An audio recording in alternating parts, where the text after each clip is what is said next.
Bismillahirrahmanirrahim. Assalamualaikum warahmatullahi wabarakatuh.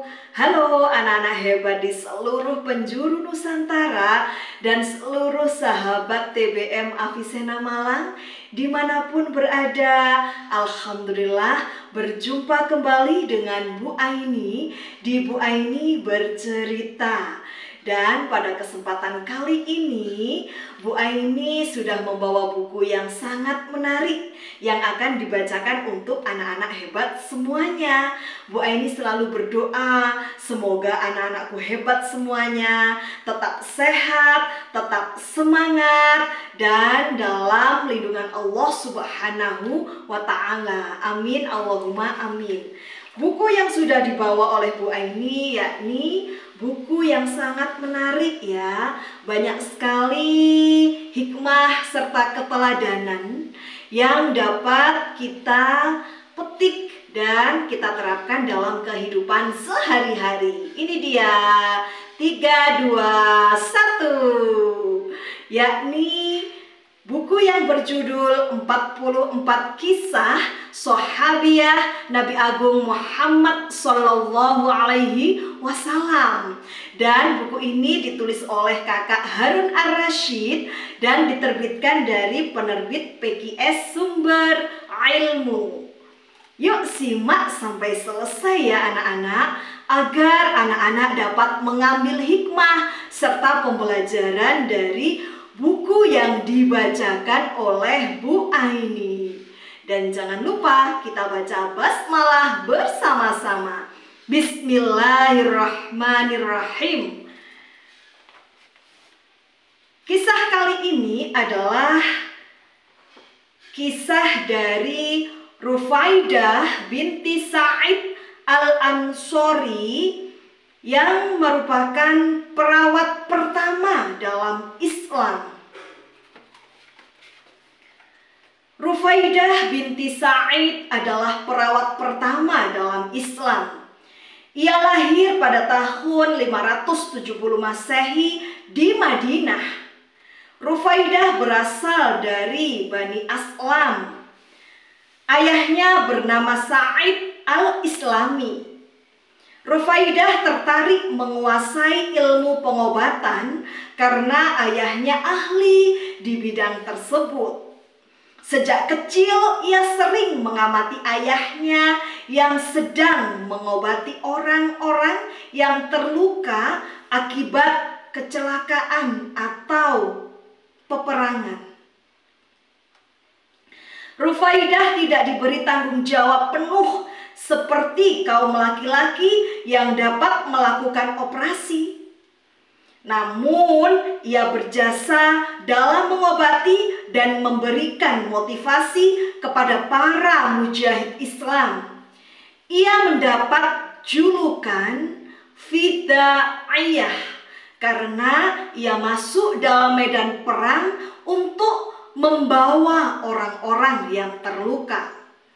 Rufaidah pertama kali mendirikan tenda perawatannya saat Perang Uhud. Ia keluar membawa seluruh peralatan, termasuk tenda yang dia butuhkan di atas unta. Rufaidah mendirikan tendanya di hadapan para prajurit Muslim. Para sahabiah yang lain pun ikut membantunya. Setelah itu, ia mengobati luka para prajurit dan menjaga mereka di malam hari. Pasukan muslimin menyebut tenda ini dengan sebutan Rufaidah Al-Islamiyah.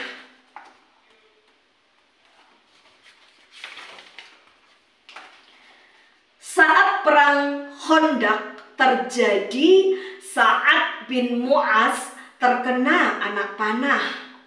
Rasulullah meminta Rufaidah untuk mendirikan tenda di dekat masjid supaya lebih mudah untuk dikunjungi. Ketika Rufaidah melihat anak panah menancap, ia tidak mencabutnya. Ia menghentikan pendarahannya terlebih dahulu. Akhirnya keadaan Sa'ad mulai membaik. Namun Allah telah menentukan takdir Sa'ad. Tidak lama kemudian Sa'ad mati syahid. Inna lillahi wa inna ilaihi roji'un. Rufaidah juga seorang wanita yang peduli kepada sesama manusia. Ia dan tim pengobatannya mendirikan rumah sakit di dekat Masjid Nabawi. Ia sering merawat anak yatim, kaum yang memiliki keterbatasan fisik, dan juga fakir miskin.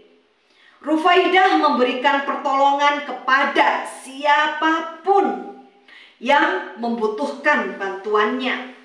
Rufaidah termasuk sahabiah yang dermawan.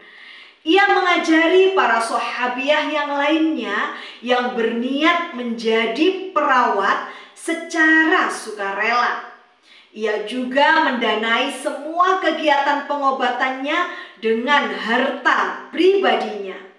Oleh karena itu, Rasulullah memberinya penghargaan berupa kalung yang menandakan sahabiah yang lebih unggul daripada yang lainnya.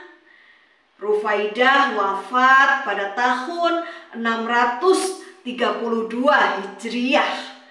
Wah, sangat menarik sekali ya kisah dari Rufaidah binti Sa'id al-Ansori yang merupakan perawat pertama dalam Islam.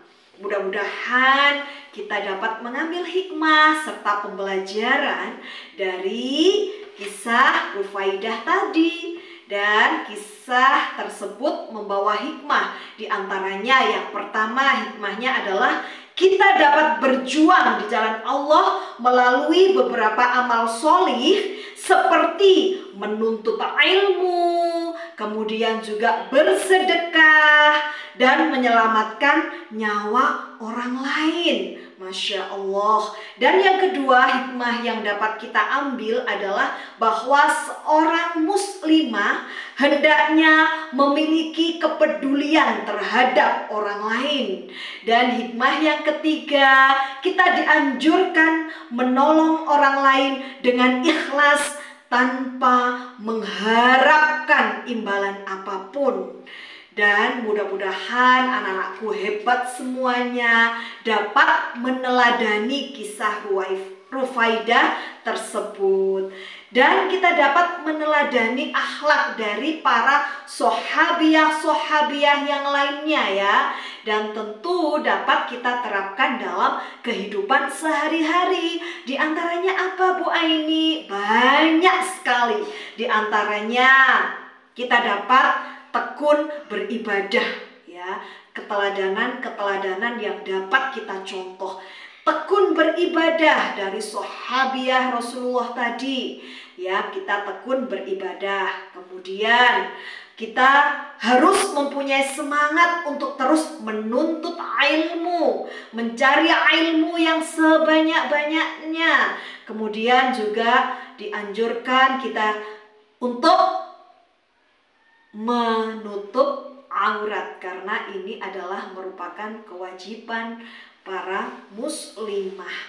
Dan kemudian kita mempunyai sifat yang dermawan, memberikan sesuatu kepada orang lain tanpa imbalan ya, seperti itu, dilakukan secara ikhlas. Kemudian juga kita harus mempunyai sifat suka menolong, berbakti kepada orang tua. Kemudian yang paling penting ini adalah menjaga lisan, jangan sampai menyakiti hati orang lain. Kemudian menjalin silaturahmi, karena dengan menjalin silaturahmi insya Allah dapat menambah keberkahan usia kita. Amin. kemudian sabar terhadap segala ujian dan musibah yang diberikan oleh Allah Subhanahu wa Ta'ala. Dan tentu harapannya adalah anak-anakku semuanya dapat mandiri dalam menyelesaikan urusan ataupun permasalahan-permasalahan yang terjadi dalam kehidupan sehari-hari. Baik anak-anak hebat semuanya, itulah tadi kisah yang sangat menarik dan penuh keteladanan dari Rufaidah binti Sa'id Al-Ansori yang merupakan perawat pertama dalam Islam. Mudah-mudahan senantiasa bermanfaat dan membawa keberkahan untuk kita semuanya. Amin. Dan Bu Aini mohon maaf apabila ada kesalahan dan kekhilafan di Taman Makan Selasih. Cukup sekian dan terima kasih. Bu Aini akhiri, ihdinas siratal mustaqim, wabillahi taufik wal hidayah, wabiridha wal inayah. Wassalamualaikum warahmatullahi wabarakatuh. Tetap semangat belajar dan tetap semangat membaca, dan teruslah baik menabur kebaikan dimanapun anak-anak berada. Sampai berjumpa di Bu Aini bercerita selanjutnya. Dadah. Salam literasi.